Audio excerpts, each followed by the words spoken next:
Breaking news, supreme কোর্টের ঐতিহাসিক রায়। 13 বছর ধরে বিছানায় জীবন্ত লাশ, অবশেষে মুক্তির অনুমতি দিল সুপ্রিম কোর্ট। ভারতের বিচার ব্যবস্থার ইতিহাসে এক গভীর মানবিক ও আলোড়ন তোলা সিদ্ধান্ত নিল সুপ্রিম কোর্ট।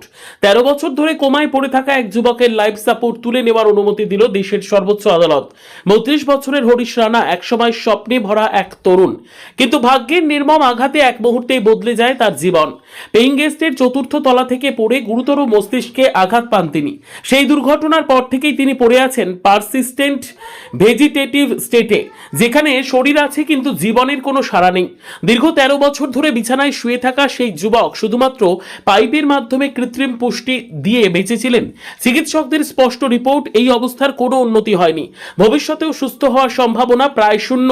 অবশেষে ছেলের এই অসহ্য যন্ত্রণা থেকে মুক্তি চেয়ে আদালতের দ্বারস্থ হন তার বাবা।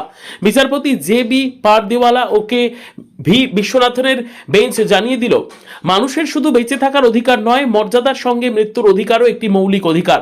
আদালতের বড় নির্দেশ, হরিশ রানার সব ধরনের লাইফ সাপোর্ট ও কৃত্রিম পুষ্টি বন্ধ করা হবে। তাকে এইমসের প্যালিয়েটিভ কেয়ার সেন্টারে স্থানান্তর করা হবে।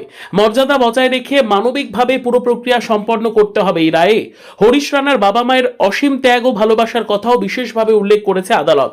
বিচারপতি পারদেওয়ালা বলেন, তার পরিবার কখনো তাকে ছেড়ে যায়নি, অন্ধকারতম সময়েও তার পাশে থেকেছে। সত্যিকারের ভালোবাসা মানে কঠিন সময়েও যত্ন নেওয়া। 2018 সালে সুপ্রিম কোর্ট কমন কজ মামলায় মর্যাদার সঙ্গে মৃত্যুর অধিকার স্বীকৃতি দিলেও বাস্তবে সেই নির্দেশ প্রথমবার কার্যকর হলো এই মামলায়।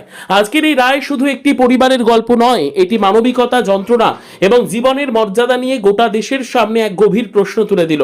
প্রশ্ন এখন সারা দেশের সামনে, মানুষ কি শুধু শ্বাস নেওয়ার নামেই বাঁচবে, নাকি মর্যাদার সঙ্গে বাঁচা এবং মর্যাদার সঙ্গে বিদায় নেওয়ার অধিকারও তার থাকা উচিত? আপনার মতামত কি? নিচে মন্তব্য করে জানান।